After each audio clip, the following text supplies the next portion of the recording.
Welcome to the Kawartha Small Business Podcast, where we believe the Kawarthas can be the most thriving region in Canada for small businesses. So we created a podcast where we have million-dollar conversations that help small business owners thrive. I'm Brian Rump from Profit Coach. And I'm Matt Garrity of Managing Digital. And we are recording from the Thrive Podcast Studio at Thrive Co-working Community in downtown Lindsay, Ontario at 18 Kent Street West. Our sponsor today is Digital Service Squad. You, a small business owner looking to take your business online, from e-commerce to social media, Digital Main Street has free training, tools, and resources to help you jump in and grow your digital presence. Visit www.kawarthalakes.ca/digital service squad or just search in Google for Digital Main Street Kawartha Lakes for more info. All right, Matt, today our guest on the podcast is the Lindsay and District Chamber of Commerce reigning business leader of the year, you. And we are talking about your business / product starting point digital marketing.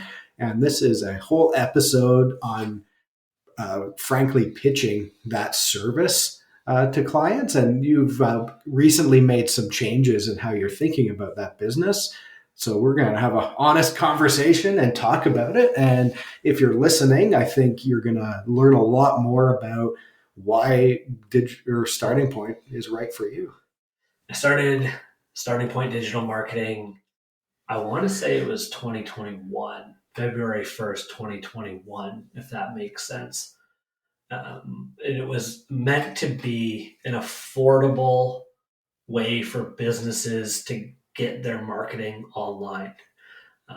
My Managing Digital prices were rising, frankly, and I felt guilty that I was going to be charging more, which is maybe a different conversation, but I wanted to still have an offering or a product or a different business, frankly, that would be able to, again, provide that affordable marketing.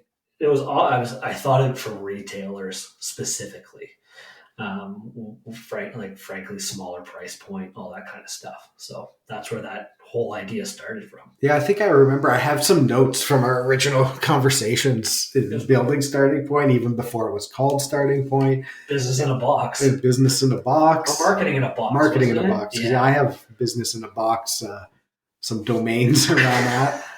But then if you look at marketing in a box online, everyone's already come up with that idea. I think that's another fascinating conversation. I think you had designed it for like bricks and mortar marketing. Yeah. And it's people who, they have a store, they need to do some marketing. Most of it's kind of the same. I think and why I love Starting Point is a lot of business owners, they think of marketing as this like weirdly creative, you got to do something nuts that's like out there, and that's so expensive that I can't even do it. I have to go from either doing no marketing to that, and that's too expensive. And Starting Point was meant to get them started and going in at a price point that makes sense. And it was also supposed to be for one tactic also. So like you said, marketing is this thing where it has to be viral and all this stuff, which I don't know if that's true anymore. I think that was like a whole marketing push on its own to make viral marketing a thing. I was thinking creative in terms of like, and that could be applied to viral. It's like, okay, I need this thing and I have to go viral. Or I need this website that's the greatest website that's ever existed in the history of websites. Yeah. Right? Or I need a radio commercial that's like so catchy, people are going to like hear it and flood in my doors, and kids are going to be singing it when they're adults, remembering riding in the car, listening to that. And then people will either take that or nothing, and most choose to do nothing. Well, that's the thing too. Like, we know that the more channels, more ways that we're getting in front of people, the more likely it is it's going to benefit your business. So if you're on social media and you're on Google and you're on radio and you're in the newspaper, the more of that, the better. The more it's going to help. We know that. But the thing is, people will get overwhelmed by that. And the pricing for all of that is concerning and scary. And Patience is a concern, but that's also a price thing too. So the intention was brick and mortar businesses for an affordable rate that we're just going to do one tactic for you. We're going to get you online with social media or Google or something like that. Yeah, it's like we're going to get you started. It's the brilliance of starting point. It's like, I'm not online. I need to start. The best place is to start somewhere. You don't have to spend $1 billion. So starting point is there to help you get started at that. And once we get started and learn some stuff, then we need a bit more, of frankly your time of looking at, okay, where do we need to put our resources? How do we think about it? And I think marketers in general do a terrible job at explaining what their value is. Yeah. And then also explaining that they might not know exactly what to do. We have to experiment. One of my favorite stories, and I think I've told this on the podcast before, and I'm going to tell it again, is about copywriters who work for a small business brand called Kentucky Fried Chicken, which is a giant. They spend, I think, $1 billion a year or something on marketing worldwide. They can hire great copywriters. They are just constantly doing experiments. Sure. And this was from Australia specifically. They did, we've heard of A/B testing. They did 26 different tests of copy language on a promotion. And, what they found, to let people know, is $2 fries, limit 4 per person, was something that worked for them. And there's some behavioral science as to why that worked. But the point of this is saying KFC spending $1 billion a year tested 26 different things. You as a small business, maybe to get someone to test 2 different things is like a giant victory. You probably hardly ever even see that. It's like, we're just going to pick this one thing and do it because we have this budget, frankly. So big brands are experimenting all the time. You don't have the same bandwidth to experiment, so you have to be focused on what you're doing. Yeah, I don't know how that happened, where we somehow convince people that we have to do marketing. Yeah, we're good at it. And yeah, we're going to hit that home run on the first swing. That makes absolutely no sense. In no other business or industry does that make sense. Maybe in like food, or like when you're used to purchasing something and getting a return right away, like a counter type of purchase. So you go up to the counter, you say, how much is this? They tell you, you give them the money and you receive something. Yeah. Services are so different. Services, if you're dealing with lawyers or accountants and finance and all these things, you don't see that return right away. You're paying someone to do a lot of work to see when that comes back. I've used this analogy before with baseball. Like the best batter in the history of baseball didn't hit 75% of the time, which is outrageous. He was successful 25% of the time. And just to think about what we have to take that notion, frankly, and start telling people about that from service levels, not even just marketing, but just service levels in general. So. Oh yeah. So I think, people don't have that, but I think the block for a lot of small business owners is they don't know where to start. Mm-hmm. So they want the big fancy, they're comparing themselves to businesses that aren't like them, big corporations. They want awesome marketing. They know that costs $1 billion a year, like KFC.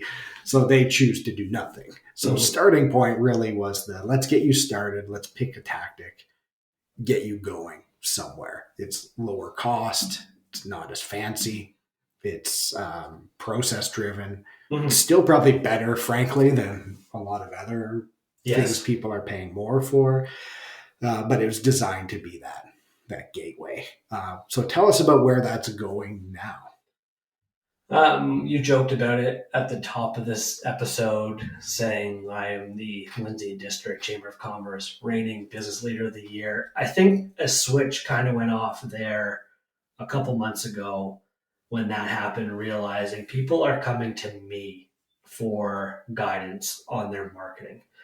They don't care about managing digital. They don't care about starting point. I can name 10 different businesses or create 10 different marketing businesses. None of them matter.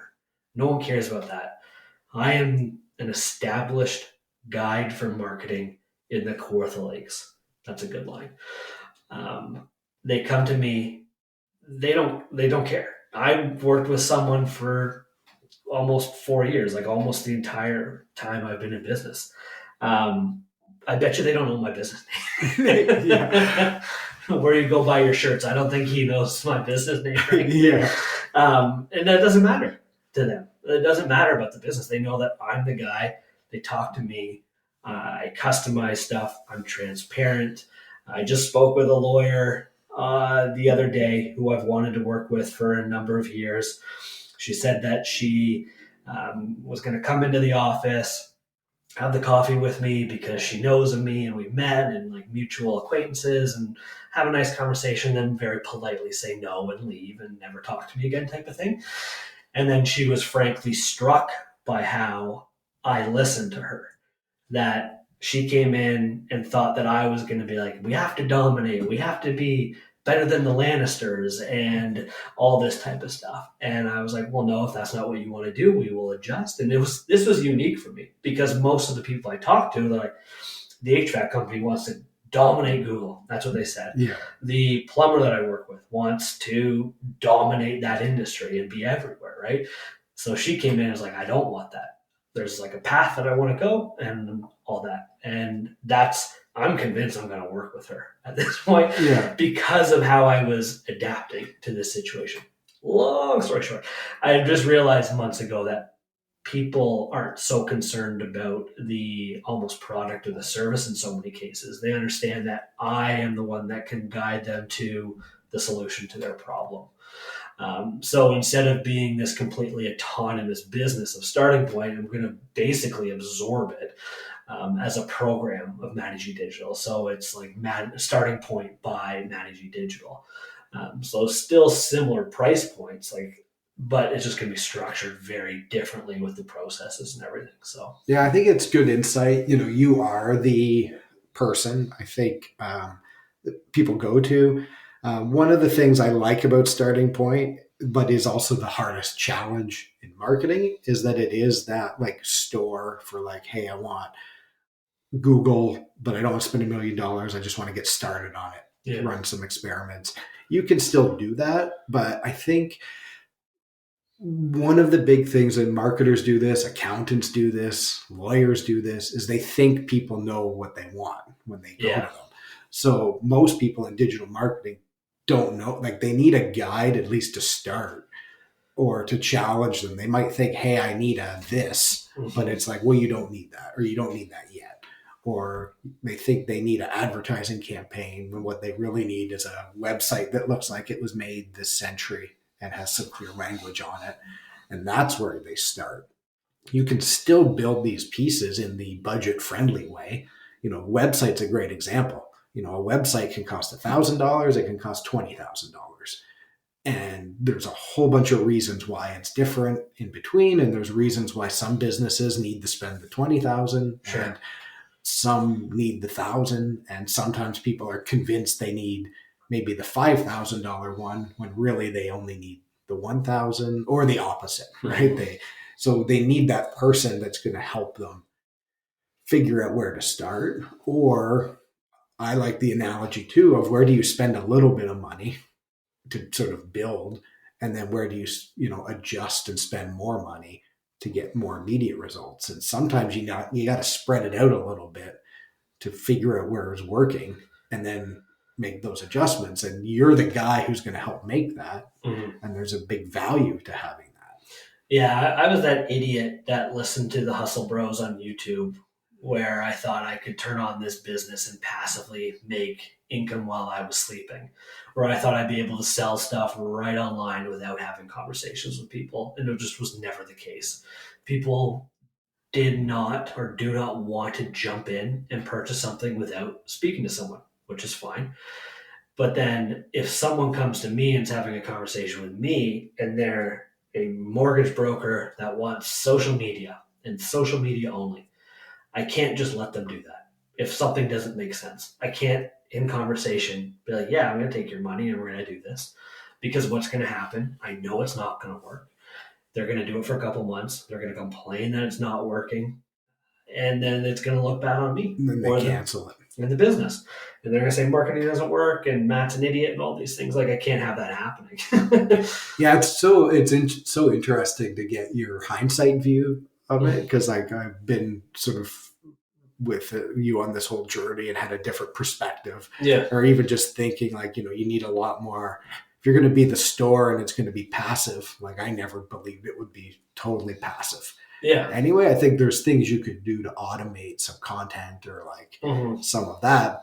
But then sometimes the people who need it the most aren't even going to see some of that. So you're putting all this effort into like being able to passively take someone through something, and it doesn't always work. But I think the foundation of that is helpful. I also think there's a brilliance in you're the guide, and when you connect people to what they really need, it just builds trust long term. So I think some marketers, and this is another critique I have, is they want to sell their thing and they will try to convince anyone and everyone that this is what they need.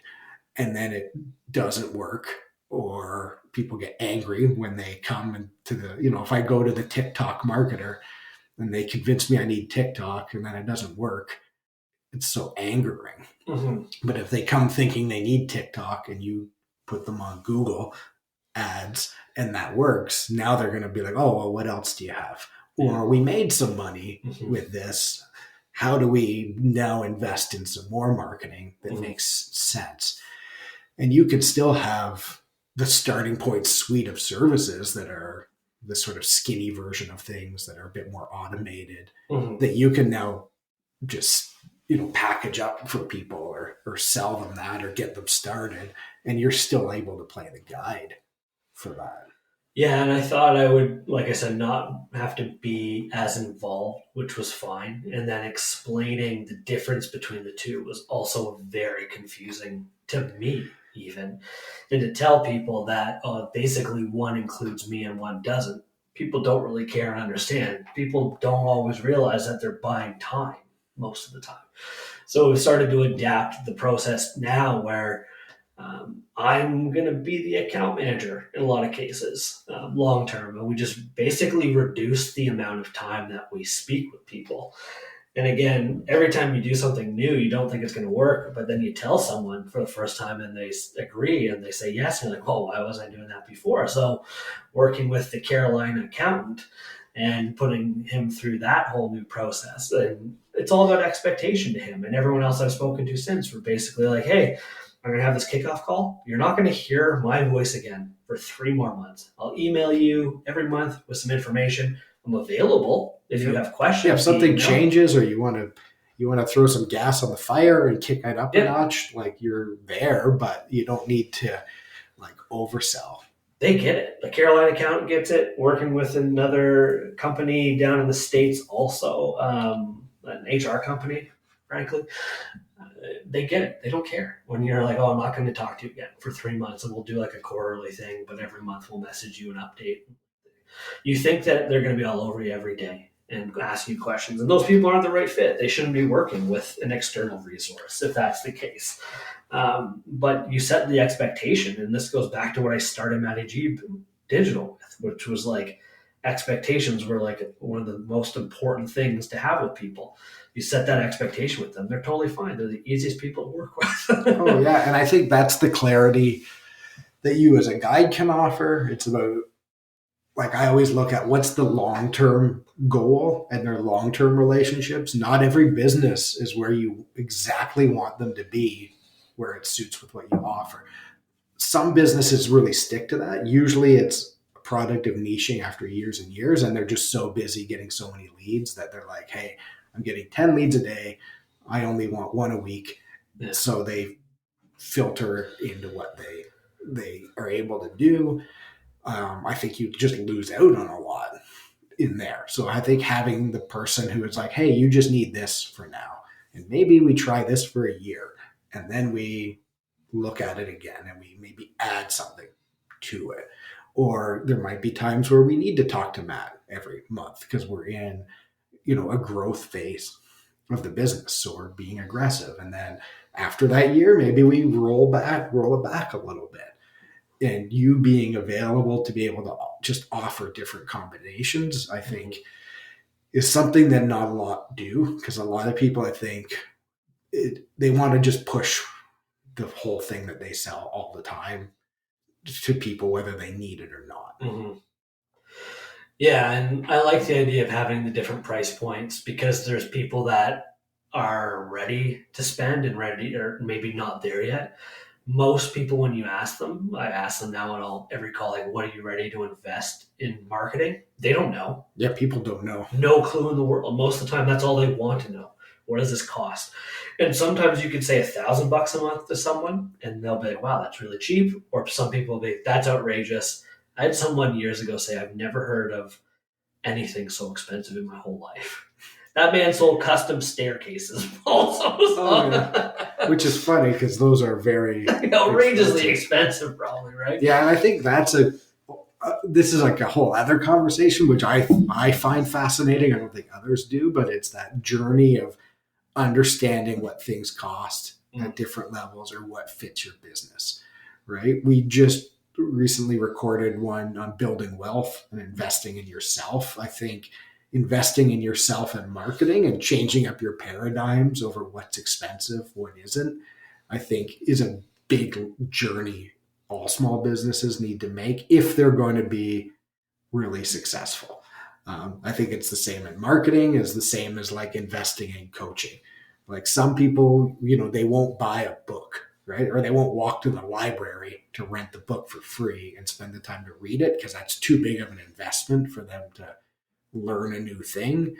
Whereas some books I've read, programs or courses or workshops I've done have been some of the greatest investments ever. It's the same with marketing. Mm-hmm. So you have to take a leap. If you want to make $1 million a year as a business, you're going to have to spend more than a couple $100 a month on marketing. Like that, frankly, is just a reality. Yeah, well, just think about too. You're either doing marketing yourself or you're not doing it all. In most cases, some of these business owners that are looking or thinking about marketing, if they're not doing it at all, then they're going to see a change in the business. They're going to get more opportunities by hiring someone. Yeah. So that's going to pay itself off.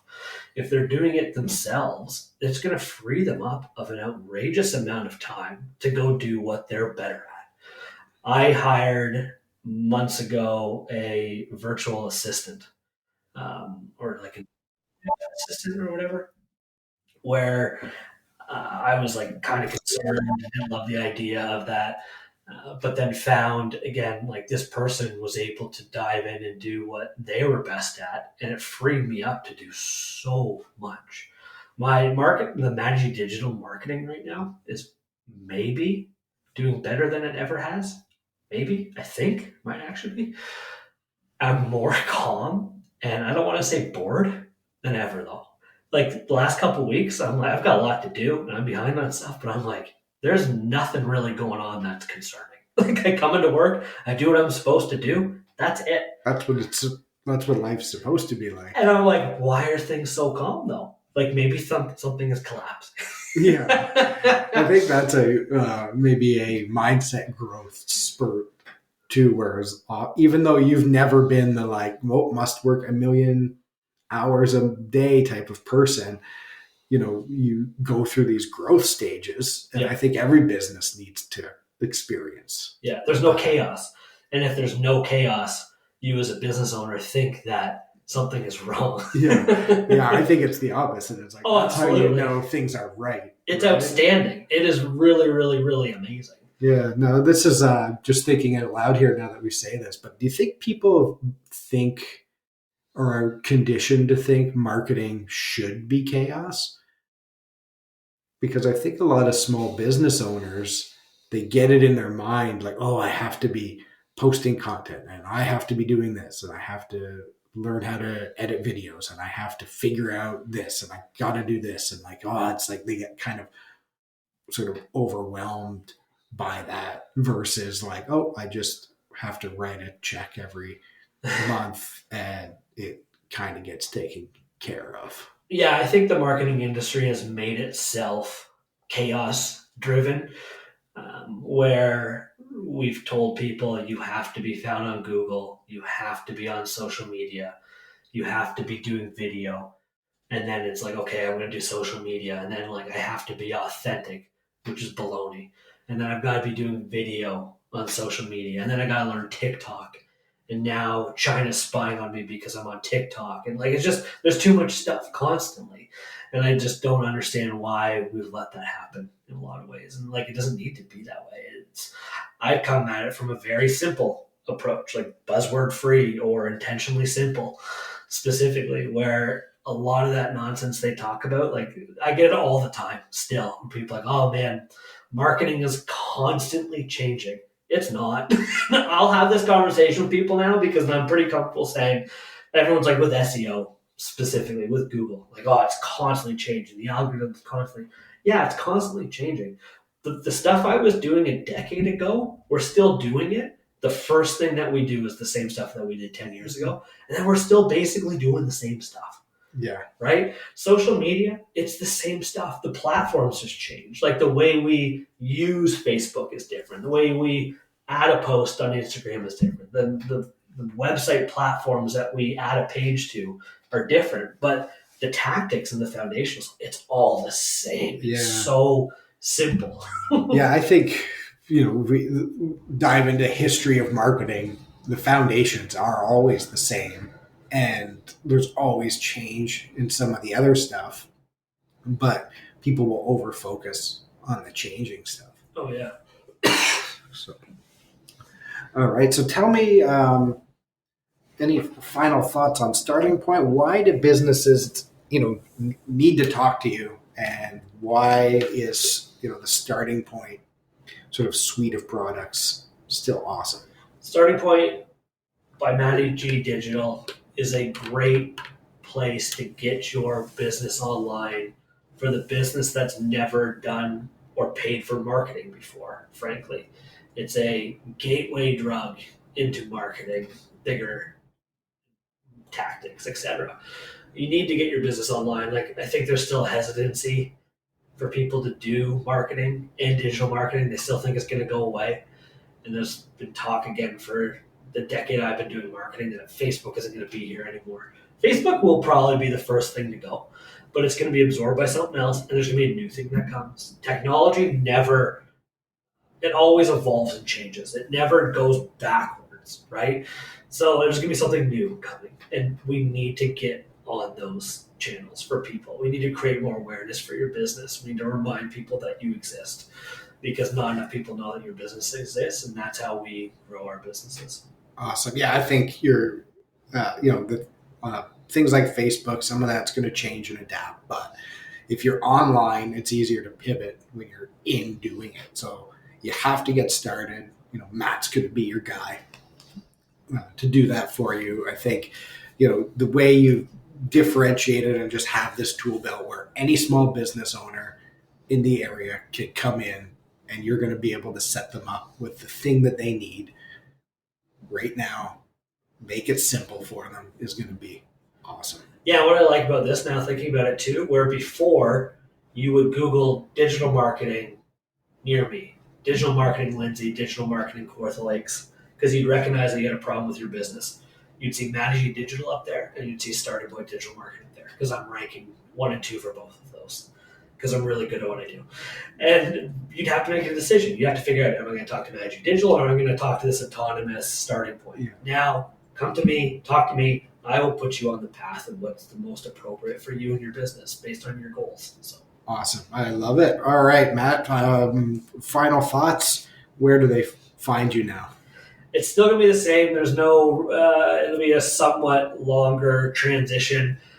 Still go to startingpointdigitalmarketing.ca, or just check me out at mattygdigital.com.